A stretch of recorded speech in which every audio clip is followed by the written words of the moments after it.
Okay, I think we're turning to public comment. I have to just mention, Carol, I have Magleby, and I still remember one of his jokes, Oregonians don't tan, they rust. That stuck with me from the 80s, from Dave Magleby, calling on an Oregon student. So with that background, let's go to public comment for something more enlightening. He was a great poli-sci professor. All right, we have on public comment 3 who have signed up, Ricky Scott, Renee Pinkney, and then Monica Wilbur. So do we have Ricky with us? Come on down. Thank you for joining us. Let's see, we can do 3 minutes. Yeah, you've got 3 minutes, and Sybil here is our timekeeper.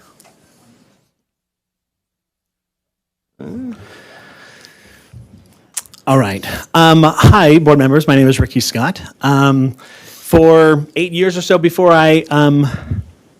for the past 8 years or so before I left where I currently am, I was a member of staff here at the State Board of Education. I was a science specialist here. And that's why I was a little confused, because this podium was always on that side, and now I'm a little turned around. But I come today really to speak specifically in regards to standards. I was here for the Standards and Assessment Committee meeting and spoke during public comment at that time, and felt it might be good to share what I shared with the entire board. I first want to start by saying, as a member of staff, we rarely get a chance to speak. And usually we answer questions. So now that I'm not staff, I feel like I can say things, and what I really want to say is thank you. Thank you for the work that you do. We know that it's difficult to be able to represent so many differing opinions. And the biggest thing that I'd like to say is in regards to standards. The board has created a wonderful standards approval process. One of the first steps of this process is in regards to allowing the specialists to bring together a team of experts, teachers, researchers, university professors, people that understand the content and know it well, and they draft the best that they can standards for our kids, K-12. Following this draft, there's a process in which we're able to get feedback from the public, and with this feedback, the experts come back together and they take it and they work with it. The most difficult part for us, that always for me as I came and brought standards, was that very last day in which board members would have an opportunity to come in and bring in changes. And some of these changes weren't actually always accurate or correct in my case, correct science. And so the biggest thing that I say is it's difficult, not because we as staff know what's best, but we know the amount of work that have been put into those drafts.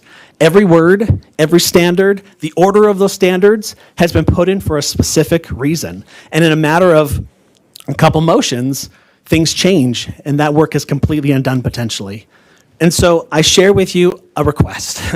From here and moving forward, when there's a change that comes to standards, right, that you ask staff, say, what will the specialists say to this change? As a member of staff, it was very difficult. We couldn't just actually say, no, that's not right. We had to be called on. Please call on us. Give us the opportunity to be able to make those suggestions. The last thing that I'll say is that one of the best times to be able to do this is during that feedback process. If you have suggestions, work with the team and let the experts do it. Because again, as a specialist, I never actually made the changes, but I went to my specialist to be able to help me create for you what is best for our kids. So please trust the process, trust the experts. Thanks. Thank you, Ricky. All right, next up, Renee Pinkney. Welcome, Renee. I am so excited to be here today. I just want to start with that. Renee Pinkney, a 28-year veteran social studies teacher serving as the UEA president. And being in this room this morning has just made my heart sing. Oh my goodness, Savannah is living my dream. And as an AP government teacher, I am just so excited that we have students who want to engage in political science and in making the world a better place. And I'm just so excited. So that's not the original reason I came. The original reason was when I read the press release that USBE was partnering with Kids Read Now, I knew that I needed to be here to thank you for that. Because as a first grader, my dad got me into a Book of the Month club. And every month I received a book about a US president, starting with George Washington and ending with, well, that might date me just a little bit. But I was so excited every time I in the mail came my book, and I sat down with my dad, and it was a little above my reading level, but he would read with me, and looking at the pictures and just developing a love of history, which I believe probably led me down this path to becoming a history teacher for 20 years, and then I started teaching other subjects, AP Government, AP Psychology. But I just know that the line from pre-K through 3 and developing this love of reading and becoming a bookworm, because that's what I do. I truly rarely watch TV. I read, and I love reading any type of book. And I know that students in my AP government classes and my World Civ classes, that if they developed a love of reading early on, that they did much better when they were in high school and with expository reading. So I wanted to thank you for giving the gift of books and a love of reading to our kids, and for enabling our parents to engage, because with these books come activities that prompt discussion, and you are helping kids and parents develop relationships around stories and around history and around just about everything. So I just wanted to thank you for that, because the dividends will last a lifetime. Thank you. Thank you, Renee.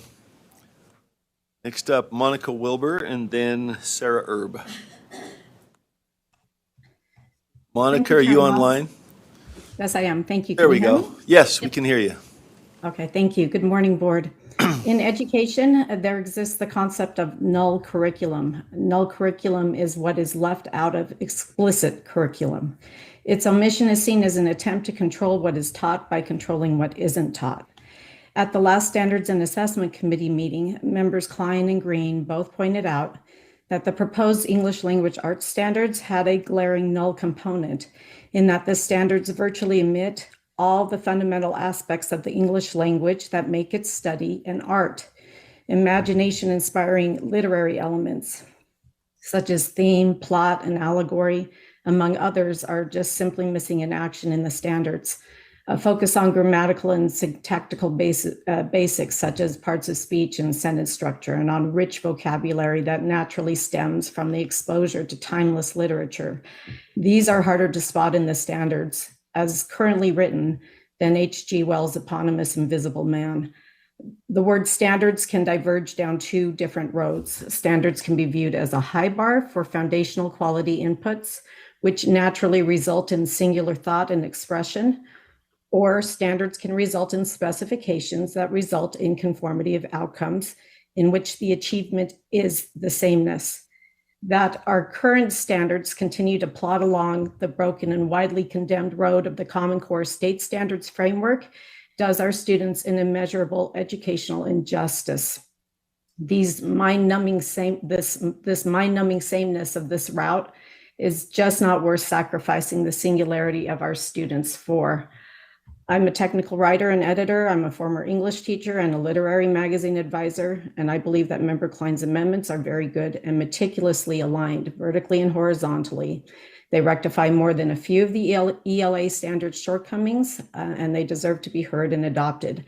But in addition to this, I'd like to ask the board to lead out by sending the standards back to the Standards and Assessment Committee to add specific strands on ELA conventions and literary elements and techniques. This gives the board committee the opportunity to solicit this much valued content. It's indispensable, actually, from the writing committee, and then take it over from there. The academic standards for students deserve due diligence, and the Standard and Assessment Committee's role in this process is really integral, and it's a wonderfully democratic part of the process. As elected officials, you are given the sacred trust of your constituents to uphold the law and the Constitution in the execution of your duties, and the shaping of the standards constitutes a vital part of that sacred trust. So by being thorough, we'll ensure that the art of English language arts and its fine literature can be one of the educational legacies that our children inherit. Thank you for your time. Thank you, Monica. Next, Sarah Erb. Sarah's here. Good morning, board members. My name is Sarah Erb. I'm a parent of a third grade student who attends a public charter, a small public charter. Last month when I was here, I did not introduce myself. I was rather nervous, and I hate giving public comment. I feel like it's an elevator speech that you cannot, it's just a one-way. There's not a dialogue and not a discussion. I would love to have more discussion with the Board of Education members. And as a parent of a student who's had USDB services up until this year, I would love to give my feedback, and I would love to advocate positively and constructively for our other families. A lot of other families don't know where to go who have students who are being serviced by USDB because it's a 2-day meeting. Other districts would have a one-night meeting over a few hours, and a parent would be able to say, and a teacher would be able to say, I'm going to block out that time, and I'm going to attend, and I will be able to touch base and give comment on all of the things that entail around my students' education. Here it's different, and it's hard because I still have parents that have students who are graduating and have graduated from the system who are blind and who are asking me, how do I find out how to show up, and how do I find out how to give public comment? Because there's so many spots that people have to look to be able to know where to give input. I would love to see that process simplified. I would love to maybe have USDB's items all consolidated within a couple of hour time period so that we can make sure that we are giving access and appropriate representation. I love the what is on the agenda for the Law and Licensing Committee, and that they're looking at having a board member actually being a part of the advisory council for USDB so that there can be more of a checks and balances and appropriate support for what is needed. Specifically, I've got 3 things that I would love to talk about this month. And they kind of all tie into each other, interestingly. My mantra this year has been no shame, no blame, no assumptions. And as I've been working through trying to figure out what I need to advocate for as a parent, I've been realizing that what we need to advocate for our blind students in Utah is literacy. Literacy education that is paired with the Braille education. We're not just teaching Braille, or Braille recognition or Braille symbol letters. We're teaching literacy supported with Braille. And so what I would love to see is more of that integration, and that $11.9 million that the Utah state has offered for literacy instruction needs to also be toward those individuals and who are supporting students with low incidence disabilities. Thank you very much for your time. Thank you very much, Sarah. Thank you to all of our members of the public for your thoughtful input and respectful suggestions and engagement. We greatly appreciate what you bring to our discussion. And I'll just read this to Sarah's point, just to make sure folks are aware. And we continue to evaluate, our process for receiving public input. But at any time, the public's welcome to send written comments to the board at board@schools.utah.gov.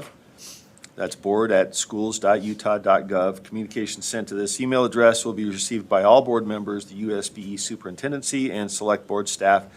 If you could please include the city where you live in your email, then your recognized board member can choose to respond separately. All right, thank you much. And